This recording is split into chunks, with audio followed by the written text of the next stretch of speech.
श्रीमद् वाल्मीकि रामायण के अरण्य कांड में 23वें सर्ग में भयंकर उत्पातों को देखकर भी खर का उनकी परवाह नहीं करना तथा राक्षस सेना का श्री राम के आश्रम के समीप पहुंचना।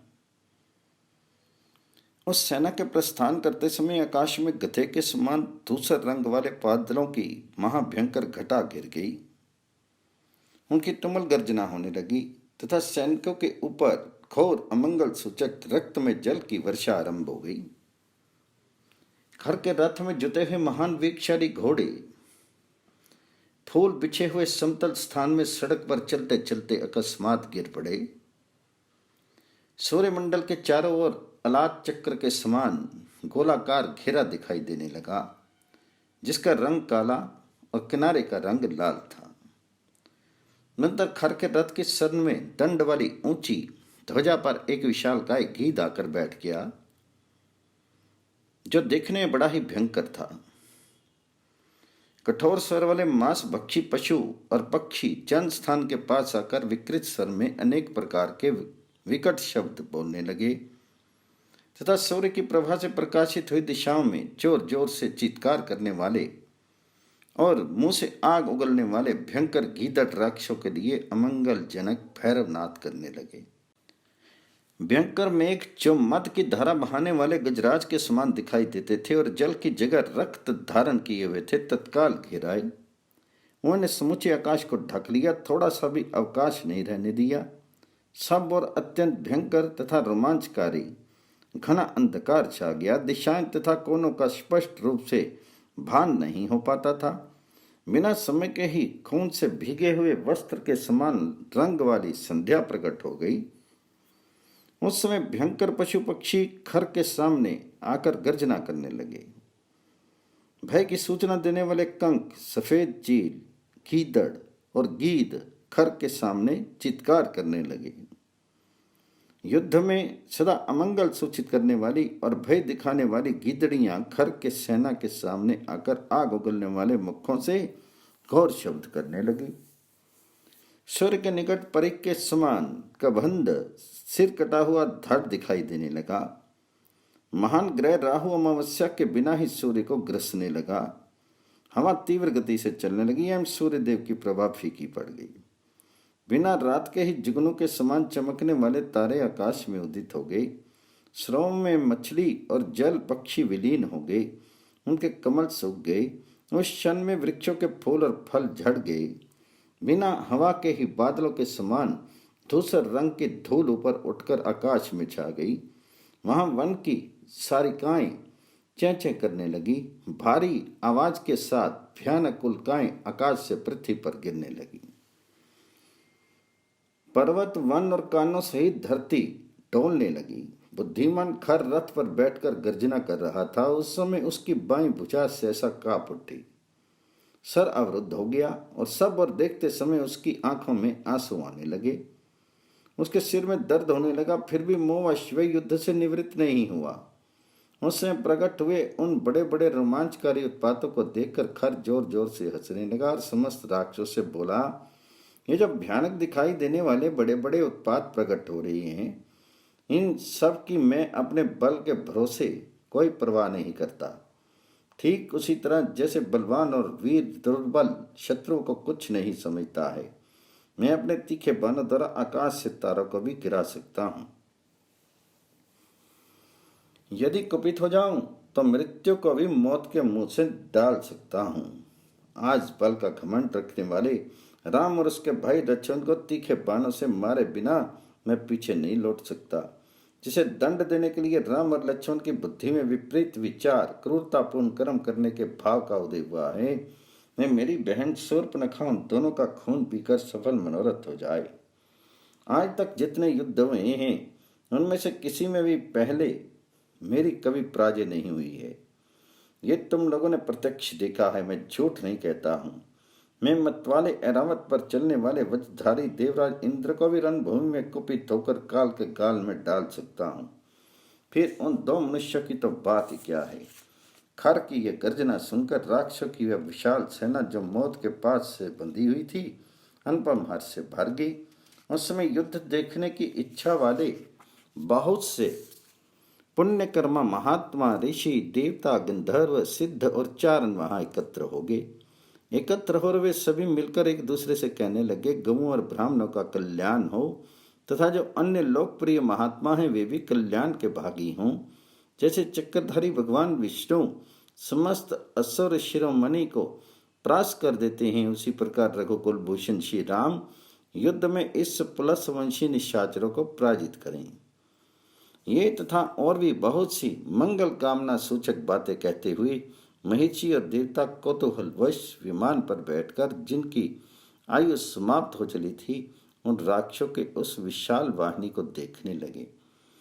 खर रथ के द्वारा बड़े वेग से चलकर सारी सेना से आगे निकल आया और शेनगामी पृथुगिरग्रीव यज्ञ शत्रु विहंगम दुर्जय करवीराक्ष पुरुष काल कारमुख हेममाली महामाली सर्पास्य और रुधिरासन, ये 12 महाप्रकर्मी राक्षस खर को दोनों ओर से घेरकर उसके साथ साथ चलने लगे। महाकपाल स्थूलाक्ष परमात और त्रिशिरा, ये 4 राक्षस वीर सेना के आगे और सेनापति दुक्षण पीछे पीछे चल रहे थे। राक्षस वीरों की यह भयंकर वेग वाली अत्यंत दारुण सेना जो युद्ध की अभिलाषा से आ रही थी, सहसा उन दोनों राजकुमार श्री राम और लक्ष्मण के पास जा पहुंची। मानो ग्रहों की पंक्ति चंद्रमा और सूर्य के समीप प्रकाशित हो रही हो। इस प्रकार श्री वाल्मीकि निर्मित आर्ष रामायण आदि काव्य के अरण्य कांड में 23वां सर्ग पूर्ण हुआ।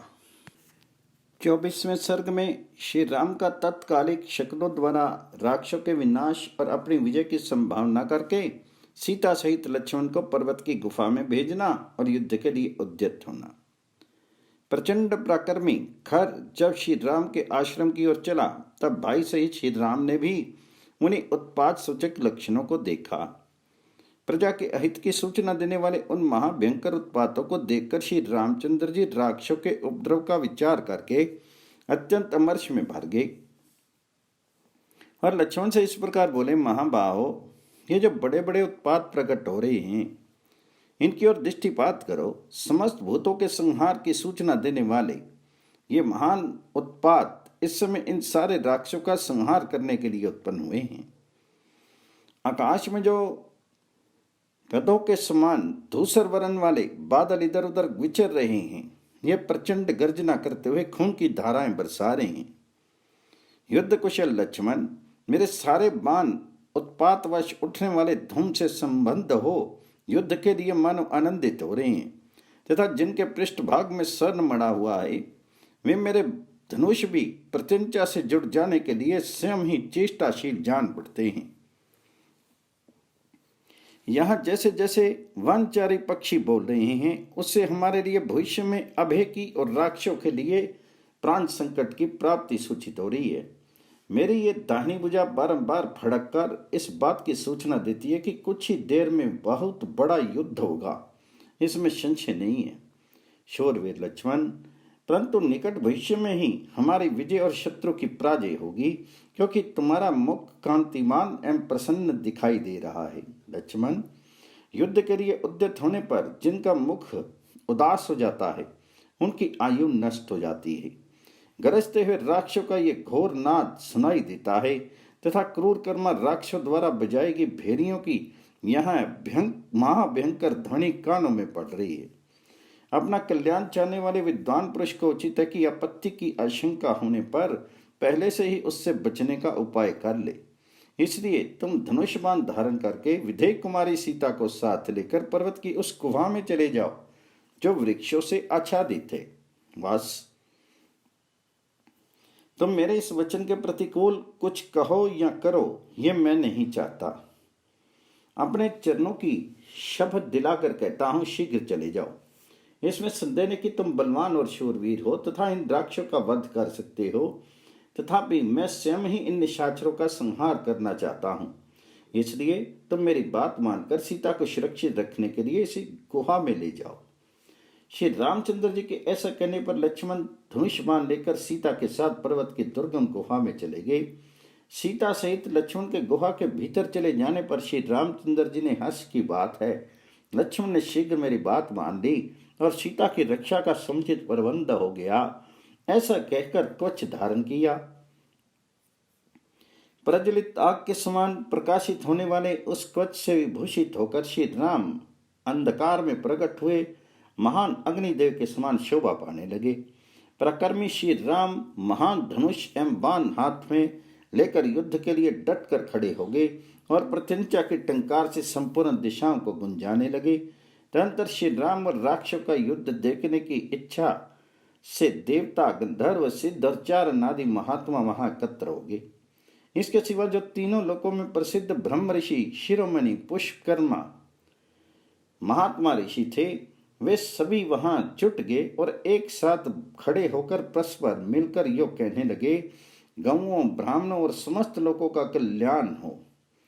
जैसे चक्रधारी भगवान विष्णु युद्ध में समस्त श्रेष्ठ सुरों को परास्त कर देते हैं, उसी प्रकार इस संग्राम में श्री रामचंद्र जी प्लस वंशी निशाचरों का विजय प्राप्त करें। ऐसा कहकर वह पुनः एक दूसरे की ओर देखते हुए बोले, एक और भयंकर कर्म करने वाले 14,000 राक्षस हैं और दूसरी ओर अकेले धर्मात्मा श्री राम हैं, फिर ये युद्ध कैसे होगा? ऐसी बातें करते हुए राज ऋषि, सिद्ध, विद्याधर आदि देव योनि गण सहित श्रेष्ठ ब्रह्म ऋषि तथा विमान पर स्थित हुए देवता कुतूहलवश वहां खड़े हो गए। युद्ध के महाने पर वैष्णव तेज से आविष्ट हुए श्री राम को खड़ा देखकर उस समय सब प्राणी उनके प्रभाव को न जानने के कारण भय से व्यथित हो उठे। अनायासी महान कर्म करने वाले तथा रोष में भरे हुए महात्मा श्री राम का वह रूप कुपित हुए रुद्रदेव के समान तुलना रहित प्रतीत होता था। जब देवता, गंधर्व और चारण पूर्वोक्त रूप से श्री राम की मंगल कामना कर रहे थे, उसी समय भयंकर ढाल, तलवार आदि आयुधों और ध्वजाओं से उपलक्षित होने वाली निशाचरों की वह सेना गंभीर गर्जना करती हुई चारों ओर से श्री राम जी के पास आ पहुंची। वे राक्षस सैनिक वीरोचित वार्तालाप करते, युद्ध का ढंग बताने के लिए एक दूसरे के सामने जाते ही धनुष्यों को खींचकर उनके टंकार फैलाते, बारंबार मदमत होकर उछलते, जोर जोर से गर्जना करते और नगाड़े पीटते थे। उनका वह अत्यंत तुमुल नाद उस वन में सब और गूंजने लगा। उस शब्द से डरे हुए वनचारी हिंसक जंतु उस वन में गए जहां किसी प्रकार का कोलाहल नहीं सुनाई पड़ता था। वे वन्य जंतु भय के मारे पीछे फिर कर देखते भी नहीं थे। वह सेना बड़े वेग से श्री राम की ओर चली। उसमें नाना प्रकार की आयुध धारण करने वाले सैनिक थे। वे समुद्र के समान गंभीर दिखाई देती थी। युद्ध कला के विद्वान श्री रामचंद्र जी ने चारों ओर दृष्टिपात करते हुए खर की सेना का निरीक्षण किया और वे युद्ध के लिए उनके सामने बढ़ गए। फिर उन्होंने तरकस से अनेक बाण निकाले और अपने भयंकर धनुष को खींचकर संपूर्ण राक्षसों का वध करने के लिए तीव्र क्रोध प्रकट किया। कुपित होने पर वे प्रलय कालिक अग्नि के समान प्रज्वलित होने लगे। उस समय उनकी ओर देखना भी कठिन हो गया। तेज से आविष्ट हुए श्री राम को देखकर मन के देवता व्यथित हो उठे। उस समय रोष में भरे हुए श्री राम का रूप दक्ष यज्ञ का विनाश करने के लिए उद्यत हुए पिनाकधारी महादेव जी के सामने समान दिखाई देने लगा। धनुष्यों, आभूषणों, रथों और अग्नि के समान कांति वाले चमकीले कवचों से युक्त वह पिशाचों की सेना सूर्योदय काल में नीले मेघों की घटा के समान प्रतीत होती थी। इस प्रकार श्री वाल्मीकि निर्मित आर्ष रामायण आदि काव्य के अरण्य कांड में 24वां सर्ग पूर्ण हुआ। 25वें सर्ग में खर ने अपने अग्रगामी सैनिकों के साथ आश्रम के पास पहुंचकर क्रोध में भरे हुए शत्रुघाती श्री राम की ओर देखा, जो हाथ में धनुष लिए खड़े थे। उन्हें देखते ही अपने तीव्र टंकार करने वाले प्रत्यंचा सहित धनुष को उठाकर सूत को आज्ञा दी, मेरा रथ राम के सामने ले चलो। खर की आज्ञा से सारथी ने घोड़ों को उधर ही बढ़ाया जहां महाबाहु श्री राम अकेले खड़े होकर अपने धनुष की टंकार कर रहे थे। खर को श्री राम के समीप पहुंचा देखकर शेनगामी आदि उनके निशाचर मंत्री भी बड़े जोर से सिंहनाद करके उसे चारों ओर से घेर कर खड़े हो गए। उन राक्षसों के बीच में रथ पर बैठा हुआ खर तारों के मध्य भाग में उगे हुए मंगल की भांति शोभा पा रहा था। उस समय खर ने सम्रांगन में शस्त्रों बाणों द्वारा अप्रतिम बलशाली श्री राम को पीड़ित सा करके बड़े जोर से गर्जना की। तदन क्रोध में भरे हुए समस्त निशाचर भयंकर धनुष धारण करने वाले दुर्जय वीर श्री राम पर नाना प्रकार के अस्त्र शस्त्रों की वर्षा करने लगे। उस सम्रांगन में रुष्ट हुए राक्षसों ने शूरवीर श्री राम पर लोहे के मुदगरों, शूलों, प्रासों, खड्गों और फरसों द्वारा प्रहार किया। वे मेघों के समान काले, विशालकाय और महाबली निशाचर रथों, घोड़ों और पर्वत शिखर के समान गजराजों द्वारा कुकुत्स कुलभूषण श्री राम पर चारों ओर से टूट पड़े। वे युद्ध में उन्हें मार डालना चाहते थे। जैसे बड़े बड़े मेघ गिरिराज पर जल की धाराएं बरसा रहे हों, उसी प्रकार वे राक्षसगण श्री राम पर बाणों की वृष्टि कर रहे थे। क्रूरतापूर्ण दृष्टि से देखने वाले उन सभी राक्षसों ने श्री राम को उसी प्रकार घेर रखा था जैसे प्रदोष संज्ञक तिथियों में भगवान शिव के पार्षदगण उन्हें घेरे रहते हैं। श्री रघुनाथ जी ने राक्षसों के छोड़े हुए उन अस्त्र शस्त्रों को अपने बाणों द्वारा उसी तरह ग्रस लिया जैसे समुद्र नदियों के प्रवाह को आत्मसात कर लेता है। उन राक्षसों के घोर अस्त्र शस्त्रों के प्रहार से यद्यपि श्री राम का शीर शत विशत हो गया था, तो भी वे व्यथित या विचलित नहीं हुए। जैसे बहुसंख्यक दीप्तिमान वज्रों के आघात सहकर भी महान पर्वत अडिग बना रहता है। श्री रघुनाथ जी के सारे अंग में अस्त्र शस्त्रों के आघात से घाव हो गया था। वे लहूलुहान हो रहे थे। अतः उस समय संध्या काल के बादलों से घिरे हुए सूर्य देव के समय समान शोभा पा रहे थे। श्री राम अकेले थे। उस समय उन्हें अनेक सहस्त्र शत्रुओं से घिरा हुआ देख तीर्था सिद्ध गंधर्व और महिषी विषाद में डूब गए। तत्पश्चात श्री रामचंद्र जी ने अत्यंत कुपित होकर अपने धनुष को इतना खींचा कि वह गोलाकार दिखाई देने लगा। फिर तो वे उस धनुष से रणभूमि में सैकड़ों हजारों ऐसे पैने बाण छोड़ने लगे जिन्हें रोकना सर्वथा कठिन था, जो दुस्सह होने के साथ ही कालपाश के समान भयंकर थे। उन्होंने खेल खेल में ही चील के परों से युक्त असंख्य स्वर्ण भूषित बाण छोड़े। शत्रु के सैनिकों पर श्री राम द्वारा लीलापूर्वक छोड़े गए वे बाण कालपाश के समान राक्षस के प्राण लेने लगे। राक्षसों के शीरों को छेदकर खून में डूबे हुए वे बाण जब आकाश में पहुंचते तब प्रज्वलित अग्नि के समान तेज से प्रकाशित होने लगते थे। श्री राम के मंडलाकार धनुष से अत्यंत भयंकर और राक्षसों के प्राण लेने वाले असंख्य बाण छूटने लगे। उन बाणों द्वारा श्री राम ने सम्रांगन में शत्रु के सैकड़ों हजारों धनुष, ध्वजाओं के अग्रभाग, ढाल, कवच, आभूषणों सहित भुजाएं तथा हाथी की सूंड के समान जांघें काट डाली। प्रत्यंसा से छूटे हुए श्री राम के बाणों ने उस समय सोने के साज बाज एवं कवच से सजे और रथों में जुते हुए घोड़ों, सारथियों, हाथियों, हाथी सवारों, घोड़ों और घुड़सवारों को भी छिन्न भिन्न काट डाला। इसी प्रकार श्री राम ने समर भूमि में पैदल सैनिक को भी मारकर यमलोक पहुंचा दिया।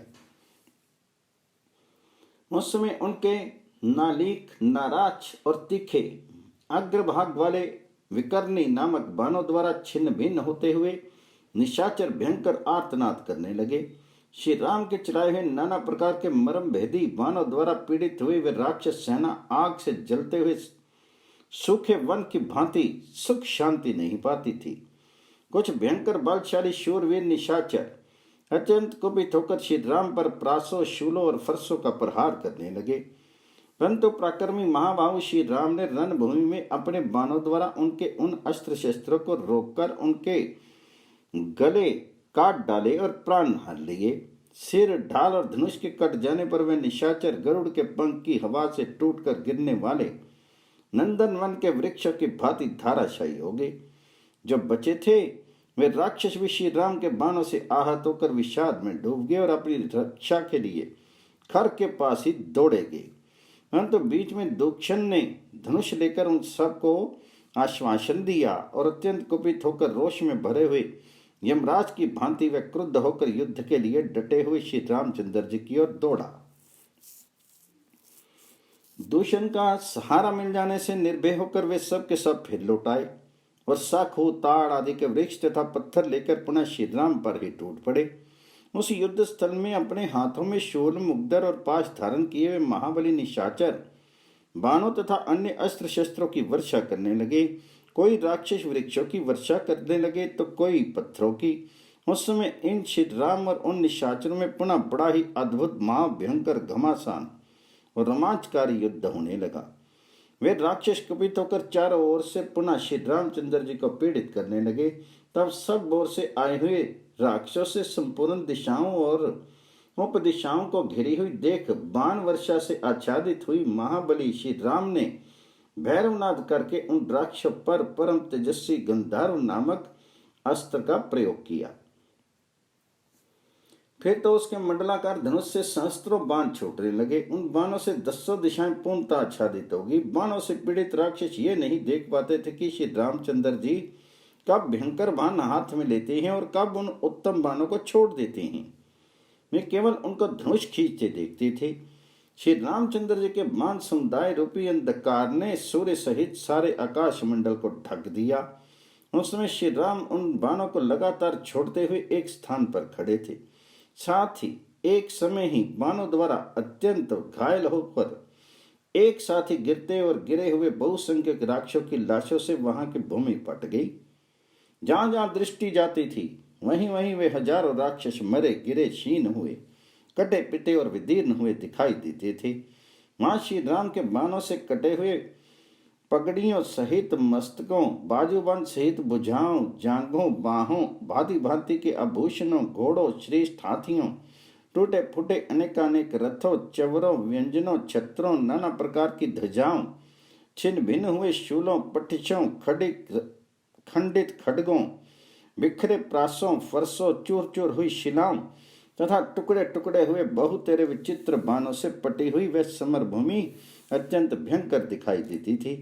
उन सब को मारा गया देखकर शेष राक्षस अत्यंत आतुर होकर वहां शत्रु नगरी पर विजय पाने वाले श्री राम के सम्मुख जाने में असमर्थ हो गई। 26वें सर्ग में श्री राम के द्वारा दुक्षण सहित 14 सहस्त्र राक्षसों का वध। महाबाहु दुक्षण ने जब देखा कि मेरी सेना बुरी तरह से मारी जा रही है, तब उसने युद्ध में पीछे पैर न हटाने वाले भयंकर वेगशाली 5000 राक्षसों को, जिन्हें जीतना बड़ा ही कठिन था, आगे बढ़ने की आज्ञा दी। वे श्री राम पर चारों ओर से शूल, पट्टिश, तलवार, पत्थर, वृक्ष और बाणों की लगातार वर्षा करने लगे। ये देखकर धर्मात्मा श्री रघुनाथ जी ने वृक्षों और शिलाओं की उन प्राण हारनी महावृष्टि को अपने तीखे साइकों द्वारा रोका। उस सारी वर्षा को रोककर आंखें मूंदे हुए सांड की भांति अविचल भाव से खड़े हुए श्री राम ने समस्त राक्षसों के वध के लिए महान क्रोध धारण किया। क्रोध से युक्त और तेज से दीप्त हुए श्री राम ने दुक्षण सहित भारी राक्षस सेना पर चारों ओर से बाण की वर्षा आरंभ कर दी। इससे शत्रुसूदन सेनापति दुक्षण को बड़ा क्रोध हुआ और उसने वज्र के समान बाणों से श्री रामचंद्र जी को रोका।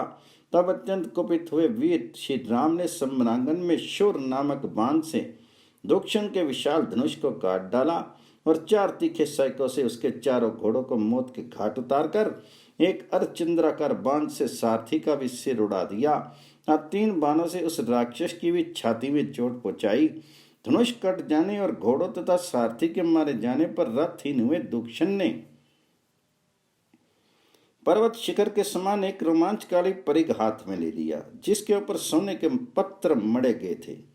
मैं परिघ देवताओं की सेना को भी कुचल डालने वाला था। उस पर चारों ओर से लोहे की तीखी कीलें लगी हुई थी। वह शत्रुओं की चर्बी से लिपटा हुआ था। उसका स्पर्श हीरे तथा वज्र के समान कठोर एवं असहाय था। वह शत्रुओं के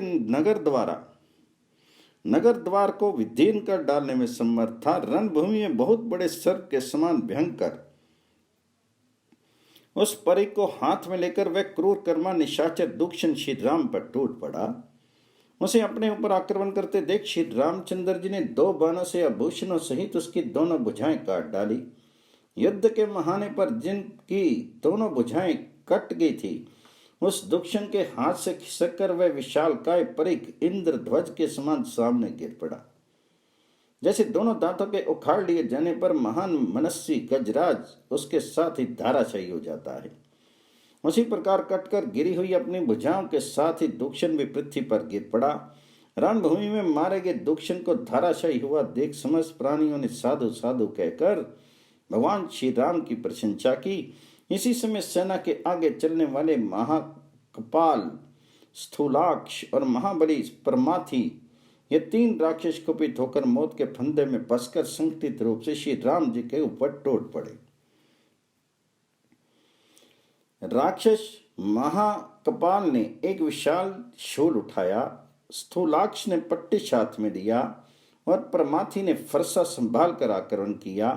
उन तीनों को अपनी ओर आते देख भगवान श्री राम ने तीखे अग्रभाग वाले पहने साइकों द्वारा द्वार पर आए हुए अतिथियों के समान उनका स्वागत किया।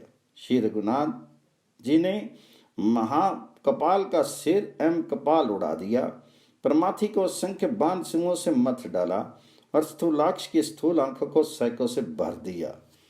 तीनों अग्रगामी सैनिकों का वह समूह अनेक शाखा वाले विशाल वृक्ष की भांति पृथ्वी पर गिर पड़ा।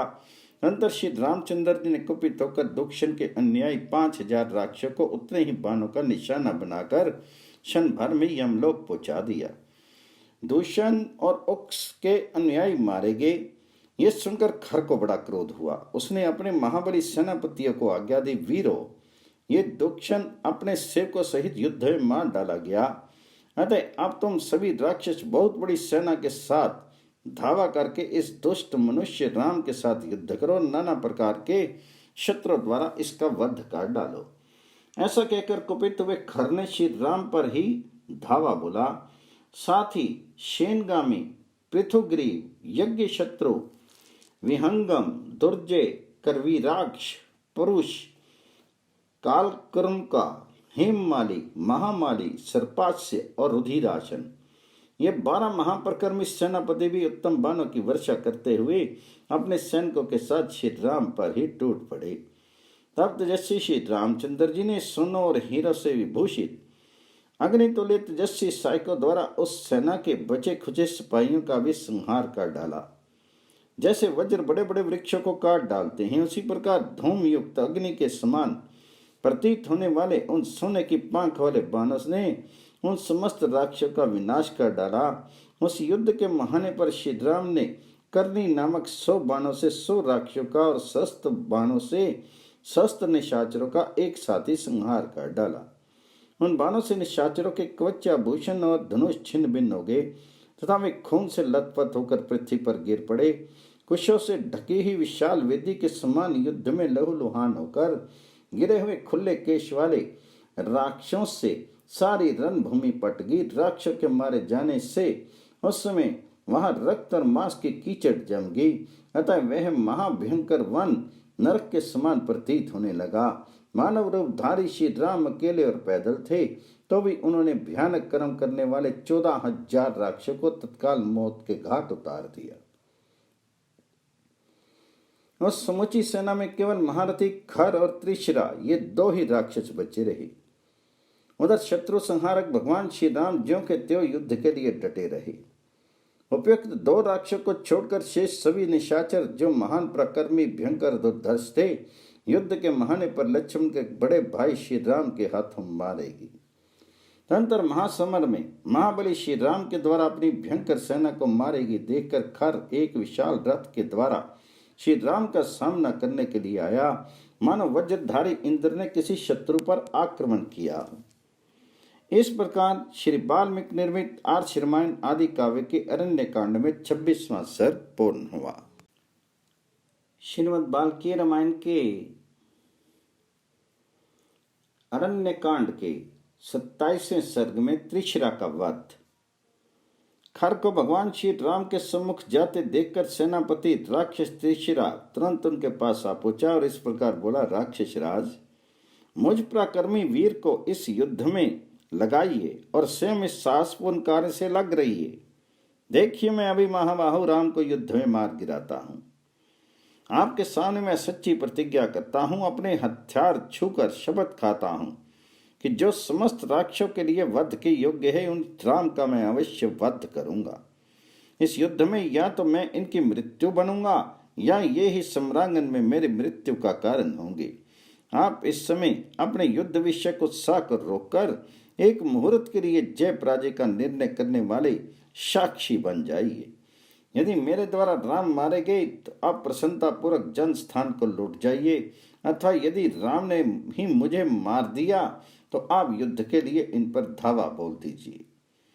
भगवान के हाथ से मृत्यु का लोभ होने के कारण जब त्रिशिरा ने इस प्रकार खर को राजी किया तब उसने आज्ञा दे दी, अच्छा जाओ युद्ध करो। आज्ञा पाकर वह श्री रामचंद्र जी की ओर चला। घोड़े जुते हुए एक तेजस्वी रथ के द्वारा त्रिशिरा ने रणभूमि में श्री राम पर आक्रमण किया। उस समय 3 शिखरों वाले पर्वत के समान जान पड़ता था। उसने आते ही बड़े भारी मेघ के भांति बाण रूपी धाराओं की वर्षा प्रारंभ कर दी और वह जल से भीगे हुए नगाड़ों की तरह विकट गर्जना करने लगा। त्रिशिरा नामक राक्षस को आते देख श्री रघुनाथ जी ने धनुष के द्वारा पहने बाण छोड़ते हुए उसे अपने प्रतिद्वंदी के रूप में ग्रहण किया अथवा उसे आगे बढ़ने से रोक दिया। अत्यंत बलशाली श्री राम और त्रिशिरा का वह संग्राम महाबली सिंह और गजराज के युद्ध की भांति बड़ा भयंकर प्रतीत होता था। उसमें त्रिशिरा ने 3 बाणों से श्री रामचंद्र जी के ललाट को भीन डाला। श्री राम उनकी यह उद्दंडता सहन नहीं कर सके। वे कुपित होकर रोष आवेश में भरकर इस प्रकार बोले, अहो, पराक्रम प्रकट करने में शूरवीर राक्षस का ऐसा ही बल है जो तुमने फूलों जैसे बाणों द्वारा मेरे लाट पर प्रहार किया है। अच्छा, आप धनुष की डोरी से छूटे हुए मेरे बाणों को भी ग्रहण करो। ऐसा कहकर रोष में भरे हुए श्री राम ने त्रिशिरा की छाती में क्रोध पूर्वक 14 बाण मारे जो विस्तर सर्पों के समान भयंकर थे। तदंतर तेजस्वी श्री रघुनाथ जी ने झुकी हुई गांठ वाले 4 बाणों से उसके चारों घोड़ों को मार गिराया। फिर 8 सैनिकों द्वारा उनके सारथी को भी रथ की बैठक में ही सुला दिया। इसके बाद श्री राम ने एक बाण से उनकी ध्वजा भी काट डाली। तदंतर जब वह उस नष्ट हुए रथ से कूदने लगा उसमें श्री राघवेंद्र ने अपने बाणों द्वारा उस निशाचर की छाती छेद डाली। फिर तो वह जड़वत हो गया। इसके बाद अप्रमेय स्वरूप श्री राम ने अमरश में भरकर 3 वेगशाली एवं विनाशकारी बाणों द्वारा उस राक्षस के 3 मस्तक काट गिराए।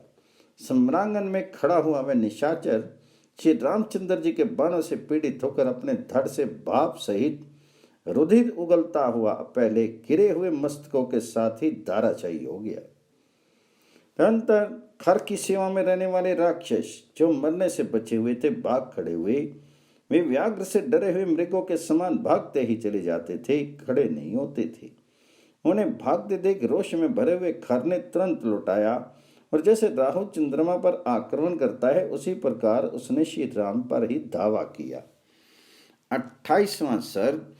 त्रिशिरा सहित दुक्षण को रणभूमि में मारा गया देखकर श्री राम के प्रकरण पर दृष्टिपात करके खर को भी बड़ा भय हुआ।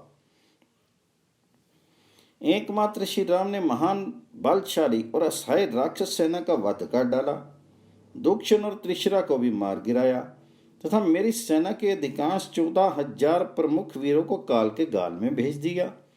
ये सब देख और सोचकर राक्षस खर उदास हो गया। उसने श्री राम पर उसी तरह आक्रमण किया जैसे नबूंची ने इंद्र पर किया था। खर ने एक प्रबल धनुष को खींचकर श्री राम के प्रति बहुत से नाराज चढ़ाए जो रक्त पीने वाले थे। वे समस्त नाराज रोष में भरे हुए विस्तर सर्पों के समान प्रतीत होते थे। धनुर्विद्या के अभ्यास से प्रत्यंचा को हिलाता और नाना प्रकार के अस्त्रों का प्रदर्शन करता हुआ रथारूढ़ खर सम्रांगन में युद्ध के अनेक पैंतरे दिखाता हुआ विचरने लगा। उस महारथी वीर ने अपने बाणों से समस्त दिशाओं और विदिशाओं को ढक दिया। उसे ऐसा करते देख श्री राम ने भी अपना विशाल धनुष उठाया और समस्त दिशाओं को बाणों से आच्छादित कर दिया। जैसे मेघ जल की वर्षा से आकाश को ढक देता है उसी प्रकार श्री रघुनाथ जी ने भी आग की चिंगारियों के समान दुस्सह सैनिकों की वर्षा करके आकाश को ठठास भर दिया। वहां थोड़ी सी भी जगह खाली नहीं रहने दी। खर और श्री राम द्वारा छोड़े गए पहने बाणों से व्याप्त हो सब ओर फैला हुआ आकाश चारों ओर से बाणों द्वारा भर जाने के कारण अवकाश रहित हो गया। एक दूसरे के वध के लिए रोषपूर्वक जूझते हुए उन दोनों वीरों के बाण जाल से आच्छादित होकर सूर्यदेव प्रकाशित नहीं होते थे। तदंतर खर ने रणभूमि में श्री राम का नालीक, नाराज और तीखे अग्रभाग वाले विकर्णी नामक बाणों द्वारा प्रहार किया, मानो किसी महान गजराज को अंशों द्वारा मारा गया हो। उस समय हाथ में धनुष लेकर रथ में स्थिरता पूर्वक बैठे हुए राक्षस खर को समस्त प्राणियों ने पाशधारी यमराज के समान देखा। उस वेला में समस्त सेनाओं का वध करने वाले तथा पुरुषार्थ पर डटे हुए महान बलशाली श्री राम को खर ने थका हुआ समझा। यद्यपि वह सिंह के समान चलता और सिंह के ही तुल्य पराक्रम प्रकट करता था, तो भी उस खर को देखकर श्री राम उसी तरह उद्विग्न नहीं होते थे जैसे छोटे से मृग को देखकर सिंह भयभीत नहीं होता है। तत्पश्चात जैसे पतंगा आग के पास जाता है, उसी प्रकार खर अपने सूर्य तुल्य तेजस्वी विशाल रथ के द्वारा श्री रामचंद्र जी के पास गया। वहां जाकर उस राक्षस खर ने अपने हाथों की फुर्ती दिखाते हुए महात्मा श्री राम के बाण सहित धनुष को मुट्ठी पकड़ने की जगह से काट डाला। फिर इंद्र के वज्र की भांति प्रकाशित होने वाले दूसरे 7 बाण लेकर रणभूमि में कुपित हुए खर ने उनके द्वारा श्री राम के मर्म स्थल में चोट पहुंचाई। तदंतर अप्रतिम बलशाली श्री राम को सहस्त्रों बाणों से पीड़ित करके निशाचर खर समर भूमि में जोर जोर से गर्जना करने लगा। खर के छोड़े हुए उत्तम गांठ वाले बाणों द्वारा कटकर श्री राम का सूर्य तुल्य तेजस्वी कवच पृथ्वी पर गिर पड़ा। उनके सभी अंगों में खर के बाण धस गए थे। उस समय कुपित होकर समर भूमि में खड़े हुए श्री रघुनाथ जी धूम रहित प्रज्वलित अग्नि की भांति शोभा पा रहे थे। तब शत्रु का नाश करने वाले भगवान श्री राम ने अपने विपक्षी का विनाश करने के लिए एक दूसरे विशाल धनुष पर, जिनकी ध्वनि बहुत ही गंभीर थी, प्रत्यंचा चढ़ाई। महिषी अगस्त ने जो महान और उत्तम वैष्णव धनुष प्रदान किया था, उसी को लेकर उन्होंने खर पर धावा किया। उस समय अत्यंत क्रोध में भरकर श्री राम ने सोने की पांख और झुकी हुई गांठ वाले बाणों द्वारा सम्रांगण में खर की ध्वजा काट डाली। वह दर्शनीय स्वर्ण में ध्वज अनेक टुकड़ों में कटकर धरती पर गिर पड़ा, मानो देवताओं की आज्ञा से सूर्यदेव भूमि पर उतर आए हैं। क्रोध में भरे हुए खर को मर्म स्थानों का ज्ञान था। उसने श्री राम के अंगों में विशेषता उसकी छाती में 4 बाण मारे, मानो किसी महावत ने गजराज पर तोमरों से प्रहार किया हो। खर के धनुष से छूटे हुए बहुसंख्यक बाणों से घायल होकर श्री राम का सारा शरीर लहूलुहान हो गया। इससे उनका बड़ा रोष हुआ। धनुर्धरों में श्रेष्ठ महान धनुर्धर श्री राम ने युद्ध स्थल में पूर्वोक्त श्रेष्ठ धनुष को हाथ में लेकर लक्ष्य निश्चित करके खर को 6 बाण मारे। उन्होंने 1 बाण उनके मस्तक में, 2 से उनकी भुजाओं में और 3 अर्धचंद्राकार बाणों से उसकी छाती में गहरी चोट पहुंचाई। तत्पश्चात महातेजस्वी श्री रामचंद्र जी ने कुपित होकर उस राक्षस को शान पर तेज किए हुए सूर्य के समान चमकने वाले 13 बाण मारे। 1 बाण से तो उसके रथ का जुआ काट दिया, 4 बाणों से चारों चितकबरे घोड़े मार डाले, 6ठे बाण से युद्ध स्थल में खर के सारथी का मस्तक काट गिराया। तत्पश्चात 3 बाणों से जुए के आधार दंड और 2 से रथ के घोड़े को खंडित करके महान शक्तिशाली और बलवान श्री राम ने 12वें बाण से खर के बाण से धनुष के 2 टुकड़े कर दिए। इसके बाद इंद्र के समान तेजस्वी श्री राघवेंद्र ने हंसते हंसते वज्रतुल्य 13वें बाण के द्वारा सम्रांगण में खर को घायल कर दिया। धनुष के खंडित होने, रथ के टूटने, घोड़ों के मारे जाने और सारथी के भी नष्ट हो जाने पर खर उस समय हाथ में गदा लेकर रथ से कूदकर धरती पर खड़ा हो गया।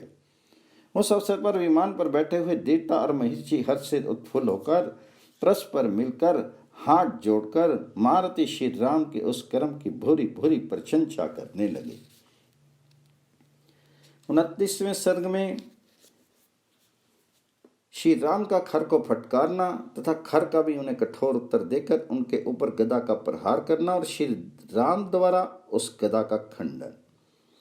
खर को रथहीन देखकर गदा हाथ में लिए सामने उपस्थित देख महातेजस्वी भगवान श्री राम अपने कोमल और फिर कठोर वाणी में बोले, निशाचर, हाथी, घोड़े और रथों से भरी हुई विशाल सेना के बीच में खड़े रहकर असंख्य राष्ट्रों के स्वामित्व का अभिमान लेकर तूने सदा जो क्रूरतापूर्ण कर्म किया है, उसकी समस्त लोगों द्वारा निंदा हुई है। जो समस्त प्राणियों को देग में डालने वाला क्रूर और पापाचारी है, वह तीनों लोकों का ईश्वर तो हो ही नहीं सकता, तो भी अधिक काल तक टिक नहीं सकता। जो लोक विरोधी कठोर कर्म करने वाले हैं, उसे सब लोग सामने आए हुए दुष्सर्प की भांति मारते हैं। जो वस्तु प्राप्त नहीं हुई है, उसकी इच्छा को काम कहते हैं, और प्राप्त हुई वस्तु को अधिक से अधिक संख्या में पाने की इच्छा का नाम लोभ है। जो काम अथवा लोभ से प्रेरित होकर पाप करता है और उसके विनाशकारी परिणाम को नहीं समझता है, उल्टे उस पाप में हर्ष का अनुभव करता है, वह उसी प्रकार अपना विनाश रूप परिणाम देखता है, जैसे वर्षा के साथ गिरे हुए ओले को खाकर ब्राह्मणी रक्त पुच्छिका नाम वाली कीड़ी अपना विनाश देखती है। राक्षस दंडकारण्य में निवास करने वाले तपस्या में संलग्न धर्मपरायण महाभाग मुनियों की हत्या करके ना जाने तो कौन सा फल पाएगा। जिसकी जड़ खोखली हो गई हो, वे वृक्ष जैसे अधिक काल तक नहीं खड़े रह सकते, उसी प्रकार पाप कर्म करने वाले लोक निंदक क्रूर पुरुष किस पुण्य के प्रभाव से ऐश्वर्य को पाकर भी चिरकाल तक उसमें प्रतिष्ठित नहीं रह पाते, उससे भ्रष्ट ही हो जाते हैं। जैसे समय आने पर वृक्ष में ऋतु के अनुसार फूल लगते ही हैं, उसी प्रकार पाप कर्म करने वाले पुरुष को समय के अनुसार अपने उस पाप कर्म का भयंकर फल अवश्य ही प्राप्त होता है।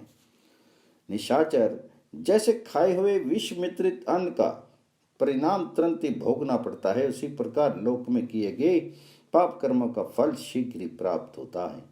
राक्षस जो संसार का बुरा चाहते हुए घोर पाप कर्म में लगे हुए हैं, उन्हें प्राण दंड देने के लिए मेरे पिता महाराज दशरथ ने मुझे यहाँ वन में भेजा है। आज मेरे छोड़े हुए स्वर्णभूषित बाण जैसे सर्पबांबी को छेद कर निकलते हैं, उसी प्रकार तेरे शीर को फाड़कर पृथ्वी को भी विदीर्ण करके पाताल में जाकर गिरेंगे। तूने दंडकारण्य में जिन धर्मपरायण ऋषियों का भक्षण किया है, आज युद्ध में मारा जाकर सेना सहित तो भी उनका अनुसरण करेगा। पहले तूने जिसका वध किया है, वे महिषी विमान पर बैठकर आज तुझे मेरे बाणों से मारा गया तथा नरक तुल्य कष्ट भोगता हुआ देखे। कुल अधम, तेरी जितनी इच्छा हो प्रहार कर, जितना संभव हो मुझे प्रास करने का प्रयत्न कर, किंतु आज मैं तेरे मस्तक को ताड़ के फल की भांति अवश्य काट गिराऊंगा। श्री राम के ऐसा कहने पर खरकुपित उठा, उसकी आंखें लाल होगी। वह क्रोध से जीसा होकर हंसता हुआ श्री राम को इस प्रकार उत्तर देने लगा, दशरथ कुमार, तुम साधारण राक्षस की युद्ध में मारकर स्वयं ही अपनी इतनी प्रशंसा कैसे कर रही हो? तुम प्रशंसा के योग्य कदापि नहीं हो। जो श्रेष्ठ पुरुष पराक्रमी अथवा बलवान होते हैं, वे अपने प्रताप के कारण अधिक घमंड में भरकर कोई बात नहीं कहते हैं, अपने विषय में मौन ही रहते हैं। राम, जो शूद्र अजितात्मा और क्षत्रिय कुल कलंक होते हैं, वे ही संसार में अपनी बढ़ाई के लिए व्यर्थ डींग हाका करते हैं। जैसे इस समय तुम अपने विषय में बढ़कर बातें बना रहे हो, और जबकि मृत्यु के समान युद्ध का अवसर उपस्थित है, ऐसे समय में बिना किसी प्रस्ताव के ही सम्रांगण में कौन वीर अपनी कुलीनता प्रकट करता हुआ आप ही अपनी स्तुति करेगा। जैसे पीतल संशोधक आग में तपाए जाने पर अपनी लघुता कालेपन को ही व्यक्त करता है, उसी प्रकार अपनी झूठी प्रशंसा के द्वारा तुमने सर्वथा अपने ओछेपन का ही परिचय दिया है। क्या तुम नहीं देखते कि मैं नाना प्रकार के धातुओं की खानों से युक्त तथा पृथ्वी को धारण करने वाले अविचल कुल पर्वत के समान यहाँ स्थिर भाव से तुम्हारे सामने गदा लेकर खड़ा हूँ। मैं अकेला ही पांचधारी यमराज की भांति गदा हाथ में लेकर रणभूमि में तुम्हारे और तीनों लोगों के भी प्राण लेने की शक्ति रखता हूँ। यद्यपि तुम्हारे विषय में इच्छा अनुसार बहुत कुछ कह सकता हूँ, तथापि इस समय कुछ नहीं कहूँगा, क्योंकि सूर्यदेव अस्ताचल को जा रहे हैं, अतः युद्ध में विघ्न पड़ जाएगा। तुमने 14,000 राक्षसों का संहार किया है, अतः आज तुम्हारा भी विनाश करके मैं सबके आंसू पोंछूंगा, उनकी मौत का बदला चुकाऊंगा। ऐसा कहकर अत्यंत क्रोध से भरे हुए खर ने उत्तम वले अर्थात कड़े से भूषित तथा प्रज्वलित वज्र के समान भयंकर गदा को श्री रामचंद्र जी के ऊपर चलाया।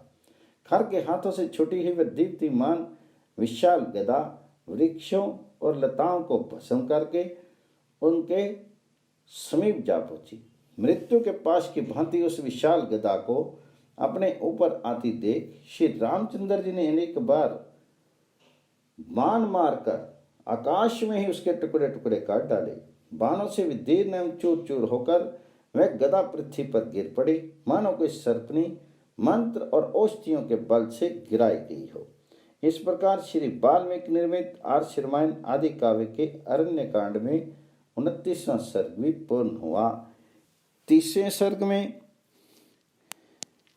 धर्म प्रेमी भगवान श्री राम ने अपने बाणों द्वारा खर की उस गदा को विदीर्ण करके मुस्कुराते हुए ये रोष सूचक बात कही, राक्षस अधम, यही तेरा सारा बल है जिसे तूने इस गदा के साथ दिखाया है। अब सिद्ध हो गया कि तुम मुझसे अत्यंत शक्तिहीन है, व्यर्थ ही अपने बल की ढींग हाँक रहा है। मेरे बाण से छिन्न भिन्न होकर तेरी ये गदा पृथ्वी पर पड़ी हुई है। तेरे मन में जो ये विश्वास आ गया है कि मैं इस गदा से शत्रु का वध कर डालूंगा, उसका खंडन तेरी इस गदा ने ही कर दिया। अब ये स्पष्ट हो गया कि तू केवल बातें बनाने में डीठ है, मुझसे कोई प्रकरण नहीं हो सकता। तूने जो ये कहा कि तुम्हारा वध करके तुम्हारे हाथ से मारे गए राक्षस का अभी आंसू पोंछूंगा, तेरी ये बात भी झूठी हो गई। तो नीच शुद्र स्वभाव से युक्त और मिथ्याचारी राक्षस है। मैं तेरे प्राणों को उसी प्रकार हर लूंगा जैसे गरुड़ ने देवताओं के यहाँ से अमृत का अपहरण किया था। अब मैं अपने बाणों से तेरे शीर को विदीर्ण करके तेरा गला भी काट डालूंगा। फिर ये पृथ्वी फैन और बुदबुदों से युक्त तेरे गरम गरम रक्त का पान करेगी। तेरे सारे अंग धूल से धूसर हो जाएंगे। तेरी दोनों भुजाएं शीर से लाग होकर पृथ्वी पर गिर जाएंगी और उस दिशा में तो दुर्लभ युक्ति के समान इस पृथ्वी का आलिंगन करके सदा के लिए ही सो जाएगा। तेरे जैसे राक्षस कुल कलंक के सदा के लिए महानिद्रा में सो जाने पर यह दंडक वन के प्रदेश शरणार्थियों को शरण देने वाले हो जाएंगे। राक्षस मेरे बाणों से जन स्थान में बने हुए तेरे निवास स्थान के नष्ट हो जाने पर मुनिगण इस वन में सब और निर्भय विचरेंगे। जो अब तक दूसरों को भय देती थी, वे राक्षसियां आज अपने बांधव जनों के मारे जाने से दीन होकर आंसुओं से भीगे मुंह लिए जन स्थान में स्वयं ही भय के कारण भाग जाएंगी। जिनका तुझ जैसा दुराचारी पति है, वे तद अनुरूप कुल वाली तेरी पत्नियां आज तेरे मारे जाने पर काम आदि पुरुषों से वंचित होकर शोक रूपी स्थायी भाव वाले करुणा रस का अनुभव करने वाली होंगी। क्रूर स्वभाव वाले निशाचर, तेरा हृदय सदा ही शूद्र विचारों से भरा रहता है, तो ब्राह्मणों के लिए कंटक रूप है। तेरे ही कारण मुनि लोग शंकित रहकर ही अग्नि में भविष्य की आहुतियां डालते हैं। वन में श्री रामचंद्र जी के जब इस प्रकार रोषपूर्ण बातें कह रहे थे, उसी समय क्रोध के कारण खर का भी स्वर अत्यंत कठोर हो गया और उसने उन्हें फटकारते हुए कहा, अहो, निश्चय ही तुम बड़े घमंडी हो, भय के अवसरों पर भी निर्भय बने हुए हो। जान पड़ता है कि तुम मृत्यु के अधीन हो गए हो। इस कारण से ही तुम्हें यह भी पता नहीं है कि कब क्या कहना चाहिए और क्या नहीं कहना चाहिए। जो पुरुष काल के फंदे में फंस जाते हैं, उनकी 6 इंद्रियां बेकाम हो जाती हैं, इसलिए उन्हें कर्तव्य और अकर्तव्य का ज्ञान भी नहीं रह जाता। ऐसा कहकर उस निशाचर ने एक बार श्री राम की ओर भौहें टेढ़ी करके देखा और रणभूमि में उन पर प्रहार करने के लिए जब वह चारों दृष्टिपात करने लगा, इतने में ही उसे एक विशाल शाखों का वृक्ष दिखाई दिया जो निकट ही था। खर ने अपने होठों को दबाने से दबाकर उस वृक्ष को उखाड़ लिया। फिर उस महाबली निशाचर ने विकट गर्जना करके दोनों हाथों से उस वृक्ष को उठा लिया और श्री राम पर दे मारा। साथ ही ये भी कहा, लो अब तुम मारेगी। परम प्रतापी भगवान श्री राम ने अपने ऊपर आते हुए उस वृक्ष को बाण सूंडों से काट डाला और उस समर भूमि में खर को भी मार डालने के लिए अत्यंत क्रोध प्रकट किया। उस समय श्री राम के शरीर में पसीना आ गया, उनके नेत्र प्रांत रोष से रक्त वर्ण के हो गए। उन्हें शस्त्रों बाणों का प्रहार करके सम्रांगन में खर को शत विशत कर दिया। उनके बाणों के आघात से उस निशाचर के शरीर में जो घाव हुए थे उससे अधिक मात्रा में फैन युक्त रक्त प्रभावित होने लगा, मानो पर्वत के झरने से जल की धाराएं गिर रही हैं। श्री राम ने युद्ध स्थल में अपने बाणों की मार से खर के व्याकुल कर दिया, तो भी उसका सहारा कम नहीं हुआ। वे खून की गंध से उत्तम उन्मत्त होकर बड़े वेग से श्री राम की ओर ही दौड़ा। अस्त्र शस्त्र के ज्ञाता भगवान श्री राम ने देखा कि ये राक्षस खून से लथपथ होने पर भी अत्यंत क्रोधपूर्वक मेरी ही ओर बढ़ा आ रहा है, तो वे तुरंत चरणों पर संचालन करके 2-3 पग पीछे हट गए, क्योंकि बहुत निकट होने पर वह बाण चलाना संभव नहीं हो सकता था। तदनंतर श्री राम ने सम्रांगन में खर का वध करने के लिए एक अग्नि के समान तेजस्वी बाण हाथ में लिया, जो दूसरे ब्रह्म दंड के समान भयंकर था। वह बाण बुद्धिमान देवराज इंद्र का दिया हुआ था। धर्मात्मा श्री राम ने उसे धनुष पर रखा और खर को लक्ष्य करके छोड़ दिया। उस महाबाण के छूटते ही वज्रपात के समान भयानक शब्द हुआ। श्री राम ने अपने धनुष को कान तक खींचकर उसे छोड़ा था। वह खर की छाती में जा लगा, जैसे श्वेतवन में भगवान रुद्र ने अंधकासुर को जलाकर भस्म कर दिया था, उसी प्रकार दंडक वन में श्री राम ने इस बाण की आग में जलता हुआ निशाचर खर पृथ्वी पर गिर पड़ा।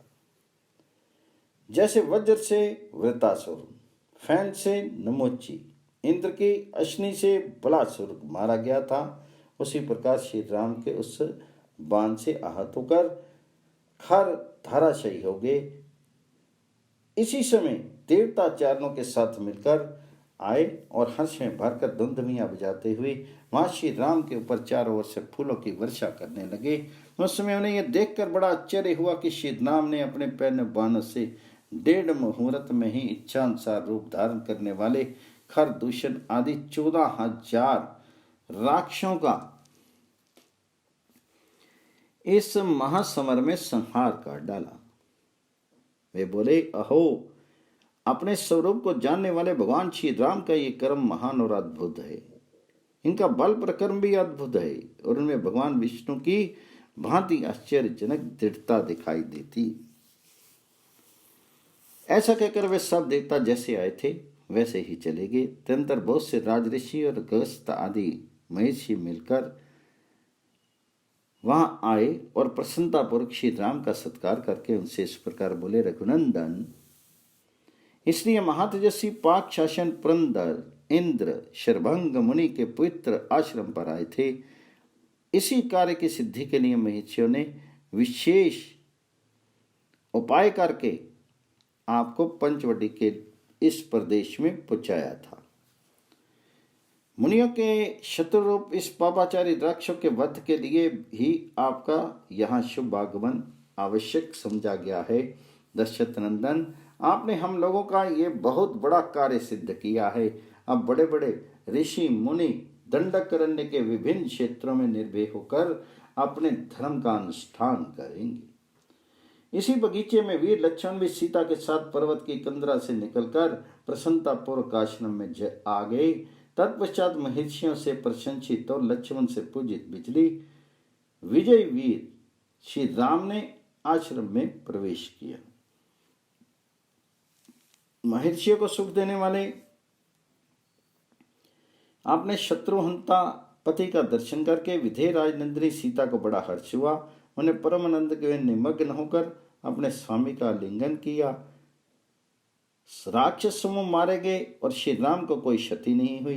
ये देखकर और जानकर जानकी जी को बहुत संतोष हुआ। प्रसन्नता से भरे हुए महात्मा मुनि जिनकी भूरी भूरी प्रशंसा कर रहे थे तथा जिन्होंने राक्षसों के समुदाय को कुचल डाला था, उन प्राण वल्लभ श्री राम का बारंबार आलिंगन करके उस समय जनक नंदिनी सीता को बड़ा हर्ष हुआ। उनका मुख प्रसन्नता से खिल उठा। इस प्रकार श्री वाल्मीकि निर्मित आर्ष रामायण आदि काव्य के अरण्य कांड में 30वां सर्ग पूर्ण हुआ।